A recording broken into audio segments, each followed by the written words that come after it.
Hi, I'm Noriko Aso, a faculty member here in the History Department at UCSC, and it is my distinct honor to introduce Jonah Gertz, who is the author of Japan and Methamphetamine, The Afterlife of Occupation and the Hiropon Age for his senior thesis. His hard work for this thesis was recognized and supported by a Bertha and Melkonian Award for undergraduate research. And the excellent results were acknowledged by both the History Department with the Linda Peterson Award in Global History and by the Humanities Division with a Dean's Undergraduate Award. Let me begin, Jonah, with a question about how you became interested in the Hirapoon Age, which refers to Japan's first meth crisis in the post-war period. Yeah, absolutely. So when I was looking for a senior thesis topic, I knew I was interested in a history of drugs. I knew I was interested in Asia and Japan in particular.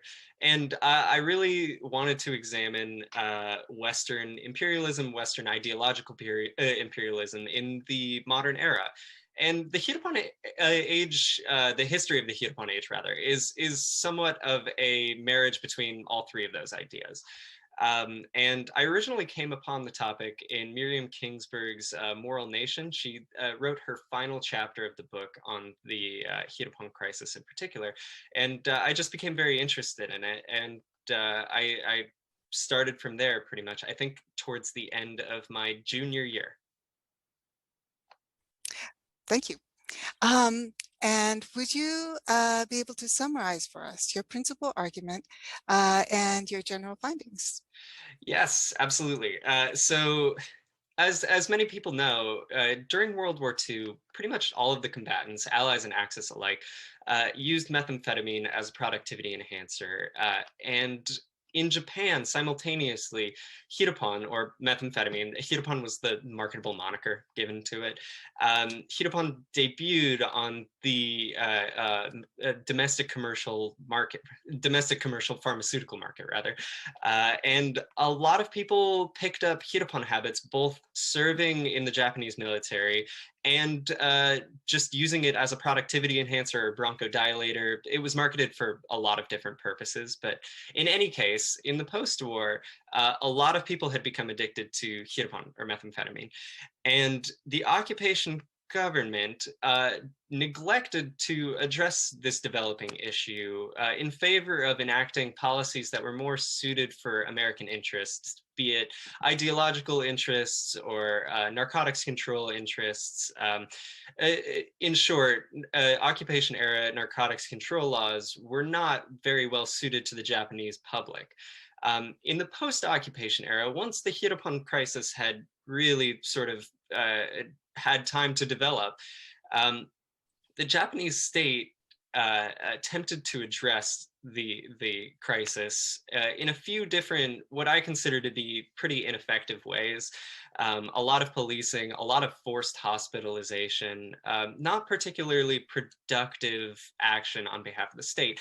However, the crisis ended in a fairly short period of time, and I argue because of grassroots movements, because of peer-to-peer interaction between grassroots organizations and addicts, that a lot of different groups were keen on reacclimating addicts to daily life, be it school, be it in the workplace, etc. In any case, the first Hiropon crisis ended fairly shortly.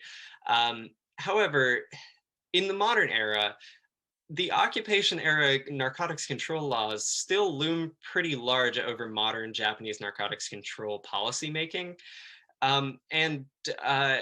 In my paper, I sort of discuss why exactly that is, despite those laws never having been an adequate safeguard of public health, while simultaneously addressing what is and isn't an effective approach in taking on such a massive drugs epidemic. Thank you. What do you see as your chief challenge? Issue. Methodologically, my biggest issue was sourcing. I did not have access to a big McHenry library while making this paper. Of course, I had access to the McHenry Library online resources. However, believe it or not, the online resources don't have a lot of stuff on the methamphetamine crisis in Japan. So, and that's nobody's fault. I picked a niche topic for a reason. And so I had to get pretty creative with sourcing. I was very fortunate to receive the THI fellowship, to be honored with the THI fellowship and Bertha N. Melkonian Prize, which came with a bit of study money, essentially, so I could buy some of the books that I've been looking at that were really helpful to my paper. I'm very thankful for that. As far as primary sourcing goes, that was pretty tough. I had to get pretty creative with my methodology as far as finding good primary sources goes. However, I mean, I did it in the end, and I'd be happy to discuss further my primary sourcing methodology if that would be appropriate. Well, sure. Why don't we continue talking about your sources, and maybe you could discuss a little bit about the range of primary sources you used, and did you have different approaches to analysis for one type as opposed to another type?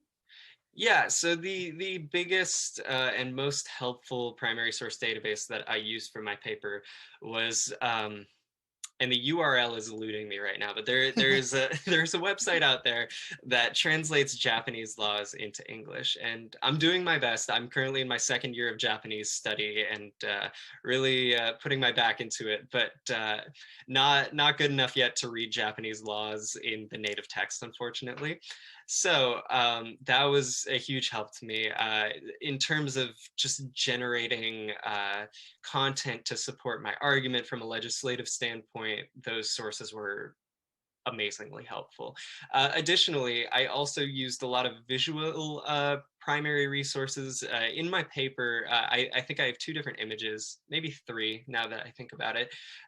But I used some Hiropon ads from the domestic pharmaceutical market debut, and some posters from grassroots movements addressing the Hiropon crisis as well. And unfortunately, I feel like my finest moment in researching and writing this paper didn't end up actually making it into the paper. I while generating or while trying to get creative about getting primary sources, I found that Ohio State University has the best database for newspaper articles in particular. And I have a cousin who goes to OSU, so I wrote him and I asked him to do a Zoom call with me where we would go on some of the archives that he has access to go through a few different keywords that I generated prior, and take like the top 3 results and put it into a Google Drive. And unfortunately, I didn't find anything particularly useful from that Yeah. session, and I feel a little bad because my cousin helped me out, but it didn't end up making it in, and that sort of leads into another thing that I would suggest to up and coming undergraduates who are interested in doing historical research.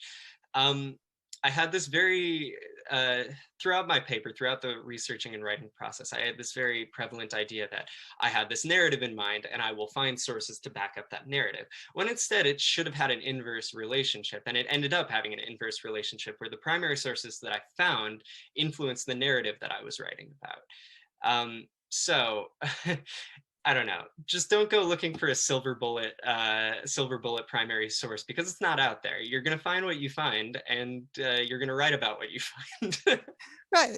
And, definitely being driven by the sources that you find rather than trying to impose a narrative over it is absolutely the process that, we want to see. Yes. And um, finally, let me ask you a little bit. You already started to touch on sort of uh, subsequent Hiropon crises and the things like that. But I'd like to ask you about, further directions for your research, if there's questions unanswered. And I wonder if you could maybe say a little bit more about why meth and how is that different from some of the other drugs that people usually write about? Absolutely. Methamphetamine is different because of its, I guess, the connotations surrounding it regarding it being a productivity enhancer. Whereas, I don't know, when you study marijuana, when you Mm-hmm. study psilocybin, or when you study like fairly recreational drugs or drugs with a very recreational connotation surrounding them, it takes a significantly different shape than those which are taken for the purposes of productivity.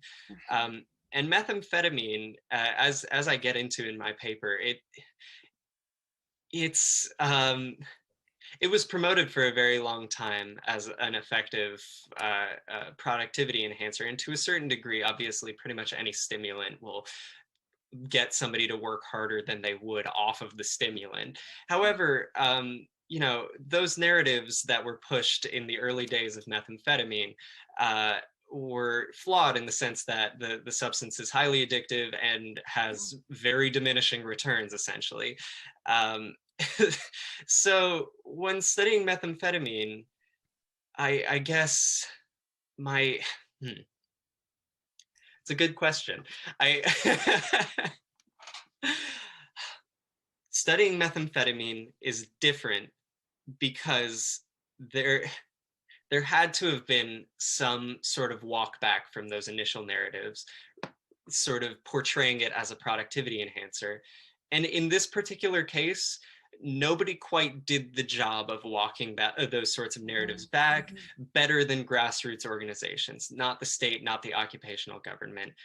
People who interfaced with addicts did most of the legwork. And in that sense, I would be very, very interested to go back and examine the second methamphetamine crisis to see exactly why those grassroots narratives didn't prevent a second crisis with methamphetamine. Admittedly, I don't know too much about the second crisis. However, I'd be really interested to compare and contrast the underpinnings of the second Hiropon crisis with the first one, because as I understand it, they occurred under significantly different, in significantly different contexts. I mean, Miriam Kingsburg says it best when she claims that the personification of the crisis as the Hiropon Age is indicative of the post-war nature of it.